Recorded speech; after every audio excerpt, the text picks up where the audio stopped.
Hi, everybody. Happy Wednesday. It's Coffee with Coach Brandy. I've got a little bit left of my coffee this morning. We taught the 6 a.m. class this morning, and Alli was not only in my 6 a.m. class like she is every Wednesday, but she's here with us as a client spotlight for Coffee with Coach Brandy. Alli has been a member of Feed Your Soul for almost a year. And Alli, tell me a little bit about why you sought out Feed Your Soul Fitness for exercise.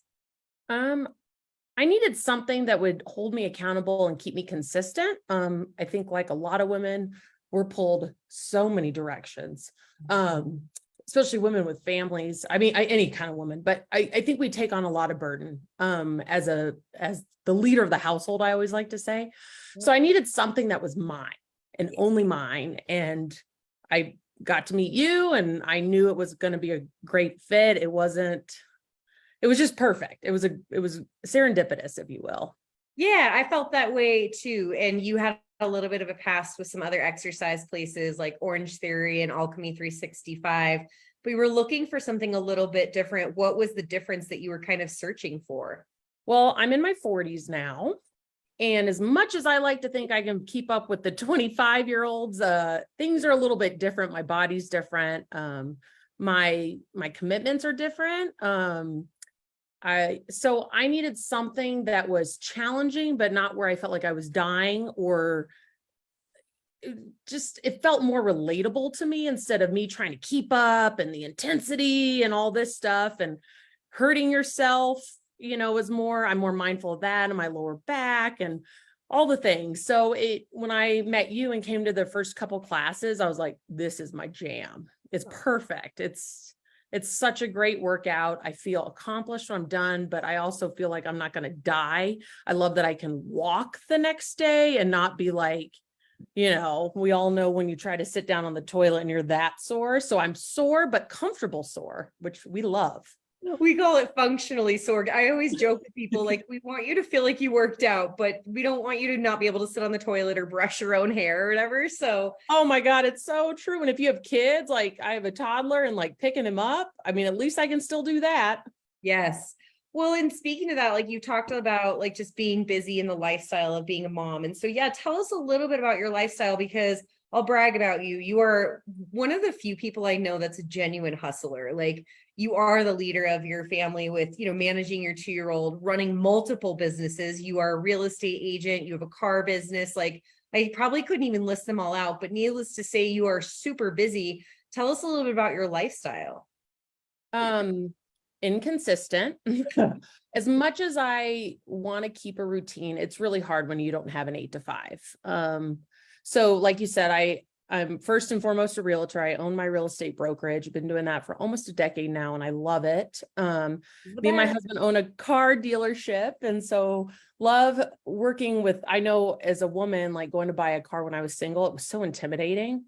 And so we wanted to create a space where people felt safe. You're not going to get haggled. There's no hidden fees and all that. So we have the car brokerage, and then I'm a dog lover.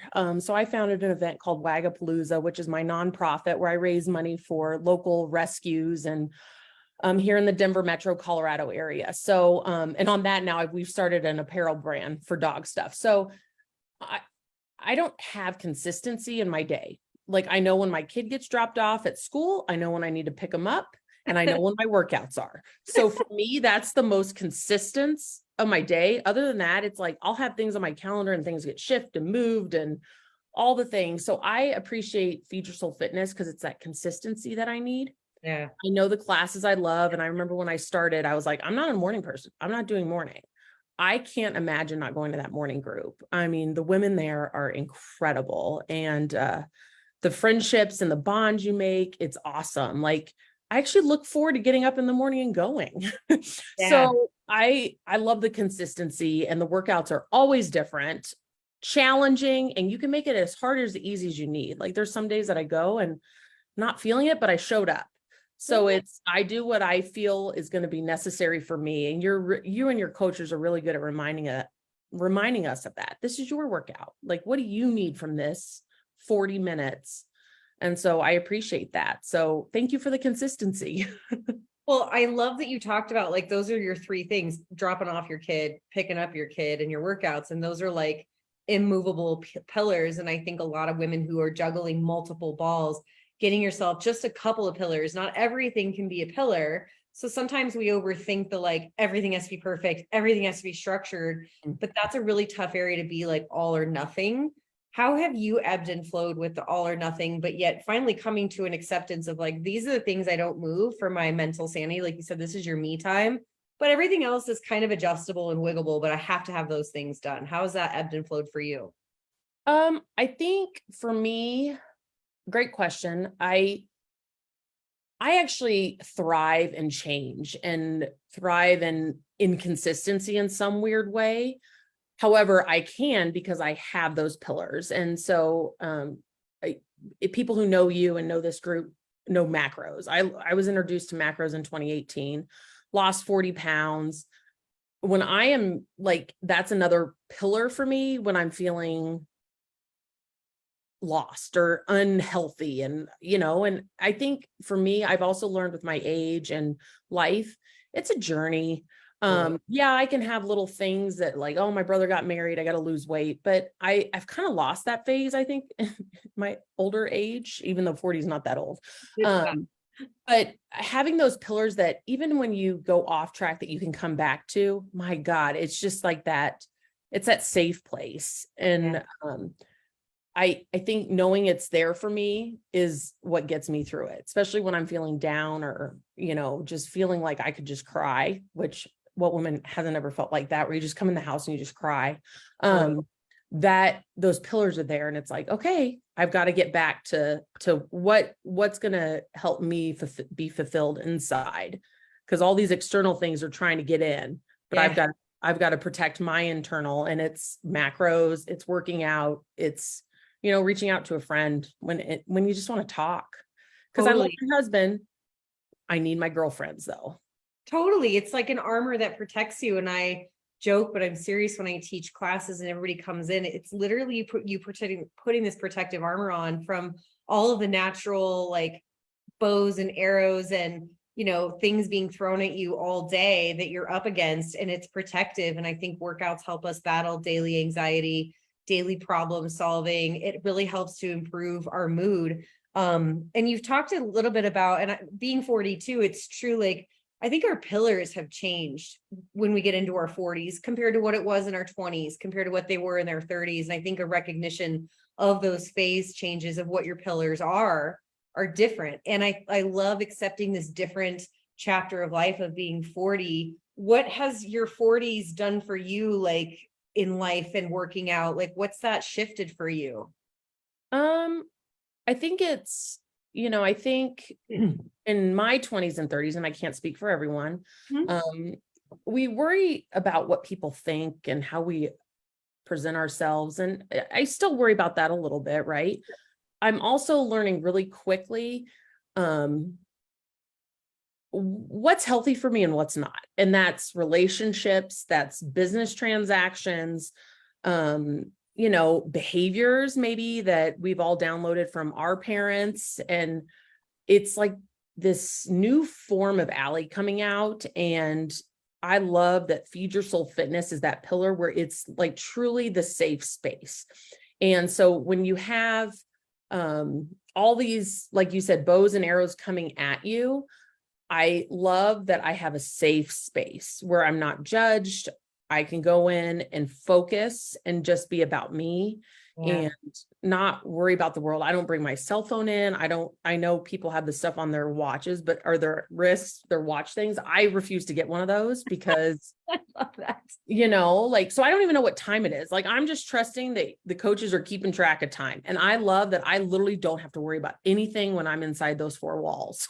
I didn't know you didn't bring your phone in. And I think that's a really cool way to like literally unplug. Because I know some people work out with their phones on the floor, just trying to catch alerts and stuff. And I totally get those scenarios, but I think it's great to truly be here and be present in your space, depending on where you're at. 'Cause like you said, everybody's different.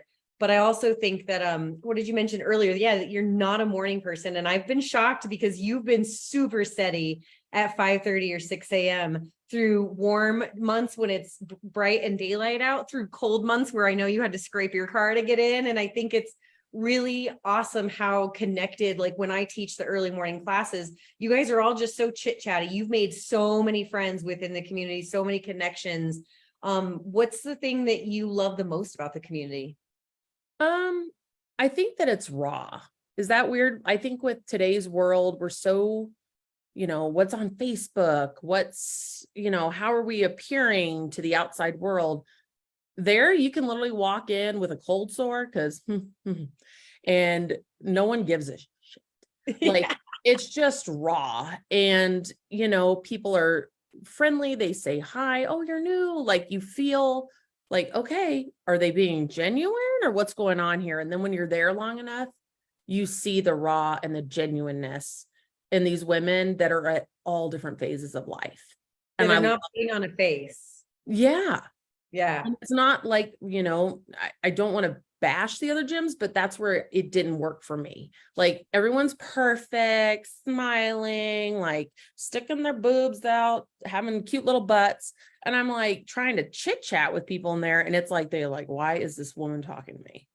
We're at your gym at Feed Your Soul Fitness, it's you want to talk. Like, people are like, hey, how's it going? Like, what's new? Like, today I found out Kate and her and her husband are buying the condo they're living in tomorrow. How cool is that? Like, so you learn these little tidbits about these women, and then you start to learn, like, you can help each other. Me and V have exchanged phone numbers, and I'm helping with her car and connecting her with good, mechanics. And once you start that talk and that ebbs and flows, that rawness and that genuineness, it's amazing the community that you start to see come alive. Yeah. Awesome. I think it's cool that I literally have to work hard to quiet you guys down to start class because you're so chit chatty. And I think the little connections are fantastic.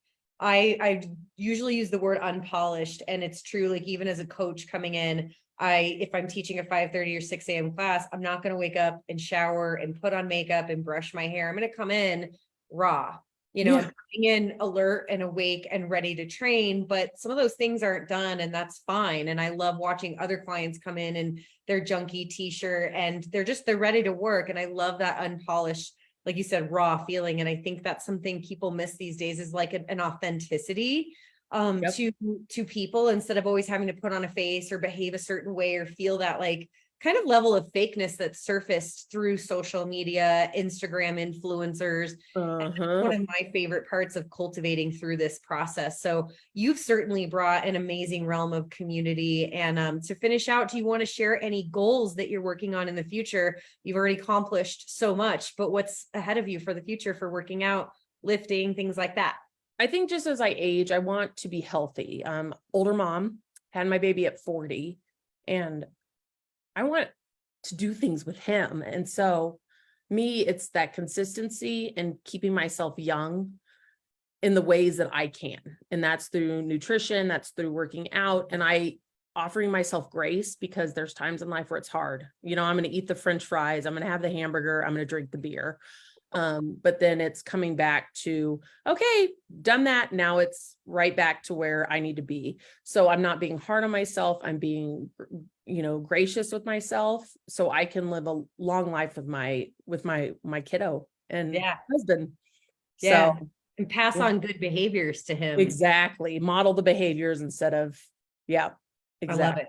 Yeah. Well, you're one big powerhouse. Thank you for your very precious 15 minutes this morning. I know you're going to jet to your day. Alli, you're an awesome realtor. You're an amazing neighbor. You're a fantastic human and woman, and we're so proud of you. And I'll see you soon. Oh, thanks, Brandy. All right. Bye, Alli. Bye, everybody.